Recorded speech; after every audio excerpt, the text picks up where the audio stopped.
ಸಖತ್ ಖಾರ ಬಣ್ಣ ಮತ್ತು ರುಚಿ ಆಚಿ ಚಿಲ್ಲಿ ಪೌಡರ್. ಇಂದು ಕೊಲೆ ಆರೋಪಿ ದರ್ಶನ್ಗೆ ಮಹತ್ವದ ದಿನ ಎಂದು ದೋಷಾರೋಪ ನಿಗದಿ ಮಾಡುವಂತಹ ಕೋರ್ಟ್ನಲ್ಲಿ ದೋಷಾರೋಪ ಹೊರಿಸುವಂತ ಪ್ರಕ್ರಿಯೆ ನಡೆಯಲಿದೆ. ಹಾಗಾಗಿ ಡಿ ಗ್ಯಾಂಗ್ನ ಎಲ್ಲಾ ಸದಸ್ಯರಿಗೂ ಕೂಡ ಢವಢವ ಶುರುವಾಗಿದೆ.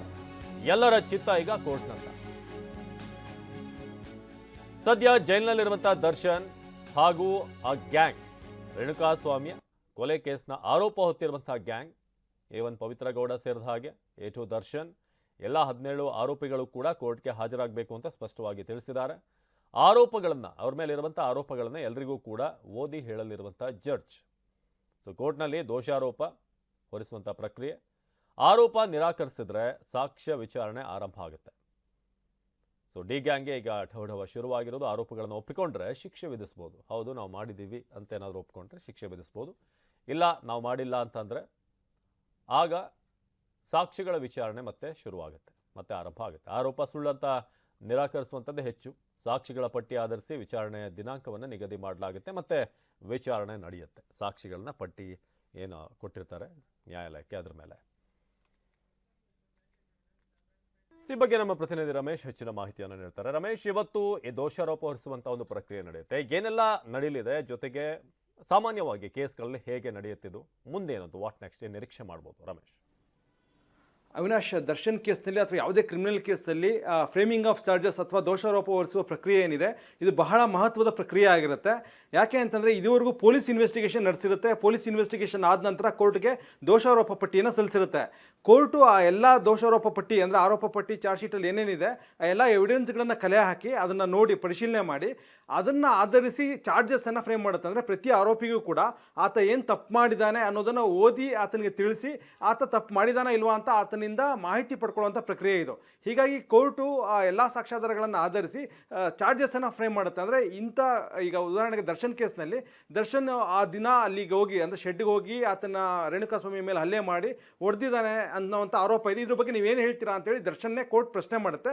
ಆಗ ದರ್ಶನ್ ಅದನ್ನು ತಪ್ಪನ್ನು ಒಪ್ಕೊಂಡ್ರೆ ಆಗ ಕೋರ್ಟ್ ಅಲ್ಲೇ ಅವ್ರಿಗೆ ಎಕ್ಸ್ಪ್ಲೇನ್ ಮಾಡಿ, ಅಂದರೆ ನೀವು ತಪ್ಪನ್ನು ಒಪ್ಕೊಳ್ಳೋದ್ರಿಂದ ನಿಮ್ಮ ವಿರುದ್ಧನೇ ಶಿಕ್ಷೆ ಆಗ್ಬೋದು ಅಂತೇಳಿ ಕೋರ್ಟ್ ಎಕ್ಸ್ಪ್ಲೇನ್ ಮಾಡಿ ಆದ್ರೂ ಕೂಡ ದರ್ಶನ್ ಏನೋ ತಪ್ಪನ್ನು ಒಪ್ಕೊಂಡ್ರೆ ಆಗ ಕೋರ್ಟ್ ಅವ್ರಿಗೆ ಶಿಕ್ಷೆಯನ್ನು ವಿಧಿಸೋದಕ್ಕೆ ಒಂದು ಅವಕಾಶ ಇರುತ್ತೆ.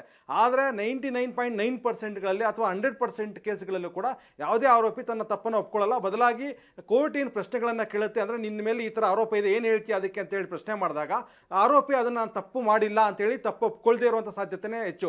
ಹೀಗಾಗಿ ಪ್ಲೀನ ಅಂದರೆ ಅಕಸ್ಮಾತ್ ಏನಾದರೂ ತಪ್ಪನ್ನು ಒಪ್ಕೊಂಡ್ರೆ ಆಗ ಅಲ್ಲೇ ಶಿಕ್ಷೆ ಆಗುತ್ತೆ. ತಪ್ಪನ್ನು ಒಪ್ಕೊಳ್ತಾ ಇದ್ದರೆ ಆಗ ಸಾಕ್ಷ್ಯ ವಿಚಾರಣೆಯನ್ನು ಎದುರಿಸಬೇಕಾಗುತ್ತೆ. ಆಗ ಪೊಲೀಸರು ತಾವೇನೇನು ಸಾಕ್ಷ್ಯವನ್ನು ಕಲೆ ಹಾಕಿದ್ದಾರೆ ಅದನ್ನೆಲ್ಲ ಕೋರ್ಟ್ ಮುಂದೆ ಹಾಜರುಪಡಿಸಿ ಕೋರ್ಟ್ ಮುಂದೆ ಅದನ್ನು ಸಾಬೀತು ಮಾಡುವಂಥ ಪ್ರಕ್ರಿಯೆ ಆರಂಭ ಆಗುತ್ತೆ. ಹೀಗಾಗಿ ಪ್ರತಿಯೊಬ್ಬ ಆರೋಪಿಗೂ ಕೂಡ ಕೋರ್ಟ್ ಈ ಪ್ರಶ್ನೆಗಳನ್ನು ಮುಂದಿಟ್ಟು ಅಂದರೆ ಚಾರ್ಜಸ್ ಏನು ಫ್ರೇಮ್ ಮಾಡುತ್ತೆ ಆ ಚಾರ್ಜಸನ್ನು ಮುಂದಿಟ್ಟು ಪ್ರಶ್ನೆ ಕೇಳುತ್ತೆ.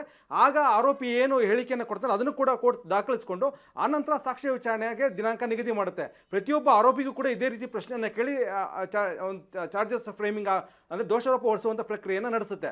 ಅದಾದಮೇಲೆ ಪೊಲೀಸರು ಅದನ್ನು ಪ್ರೂವ್ ಮಾಡಬೇಕಾಗುತ್ತೆ. ಈಗ ಪ್ರತ್ಯಕ್ಷ ಸಾಕ್ಷಿಗಳಿದ್ದಾರೆ, ಫೋರೆನ್ಸಿಕ್ ಎವಿಡೆನ್ಸ್ ಇದೆ, ತಾಂತ್ರಿಕ ವಿಟ್ನೆಸ್ಗಳಿದೆ. ಹೀಗಾಗಿ ಇವೆಲ್ಲವನ್ನು ಕೂಡ ಪೊಲೀಸರು ಕೋರ್ಟ್ ಮುಂದೆ ಹಾಜರುಪಡಿಸಿ ಅದನ್ನು ಅವ್ರನ್ನ ಪಾರ್ಟಿ ಸವಾಲಿಗೆ ಒಳಪಡಿಸಿ, ಯಾಕಂದರೆ ಆರೋಪಿಗಳ ವಕೀಲರು ಇವನ್ನೆಲ್ಲ ಪಾರ್ಟಿ ಸವಾಲಿಗೆ ಗುರಿ ಮಾಡ್ತಾರೆ. ಅಂದರೆ ಪೊಲೀಸರೇನು ಸಾಕ್ಷ್ಯಾಧಾರಗಳನ್ನ ಹಾಜರು ಮಾಡ್ತಾರೆ ಇದೆಲ್ಲವೂ ಕೂಡ ತಪ್ಪು ಅಂತ ಸಾಬೀತು ಮಾಡುವಂಥ ಕೆಲಸ ಆರೋಪಿಗಳದ್ದಾಗಿರುತ್ತೆ. ಹೀಗಾಗಿ ಅದೆಲ್ಲ ಪ್ರಕ್ರಿಯೆ ಮುಗಿದ ನಂತರ ಮತ್ತೆ 313 ಸ್ಟೇಜ್ ಅಂದರೆ 313 ಸ್ಟೇಟ್ಮೆಂಟನ್ನು ಪಡ್ಕೊಳ್ತಾರೆ. ಆರೋಪಿಗಳ ಮೇಲೆ ಕೋರ್ಟ್ ಮತ್ತೆ ಪ್ರಶ್ನೆಗಳನ್ನ ಇಟ್ಟು ಈ ರೀತಿ ನಿಮ್ಮ ಮೇಲೆ ಆರೋಪ ಬಂದಿದೆ, ಸಾಕ್ಷ್ಯ ವಿಚಾರಣೆಯಲ್ಲಿ ಈ ಎಲ್ಲ ಅಂಶಗಳು ಕಂಡು ಬಂದಿದೆ, ಇದಕ್ಕೇನು ಹೇಳ್ತೀರಾ ಅಂತೇಳಿ ಅವರ ಒಂದು ಹೇಳಿಕೆಯನ್ನು ಪಡ್ಕೊಂಡು ಅದಾದಮೇಲೆ ವಾದ ಮಂಡನೆ ಆಗಿ ಆಮೇಲೆ ಶಿಕ್ಷೆ ಪ್ರಕಟ ಆಗುತ್ತೆ. ಹೀಗಾಗಿ ಇದೆಲ್ಲ ಪ್ರಕ್ರಿಯೆ ಮುಗಿಯೋದಕ್ಕೆ 1 ವರ್ಷನಾದರೂ ಬೇಕಾಗುತ್ತೆ. ಹೀಗಾಗಿ ಅಲ್ಲಿವರೆಗೂ ದರ್ಶನ್ ಜೈಲಲ್ಲಿರೋ ಸಾಧ್ಯತೆಯೇ ಹೆಚ್ಚು. ಹೀಗಾಗಿ ಇವತ್ತಿನ ಪ್ರಕ್ರಿಯೆ ಏನಿದೆ ಇದು ಟ್ರಯಲ್ ಆರಂಭದ ಒಂದು ಹಂತ. ಅಂದರೆ ಇವತ್ತು ಏನು ದೋಷಾರೋಪ ನಿಗದಿ ಆಗುತ್ತೆ ಅದರ ಆಧಾರದ ಮೇಲೆ ಮುಂದಿನ ಟ್ರಯಲ್ ಕೋರ್ಟ್ನಲ್ಲಿ ನಡೆಯುತ್ತೆ. ಅವಿನಾಶ್.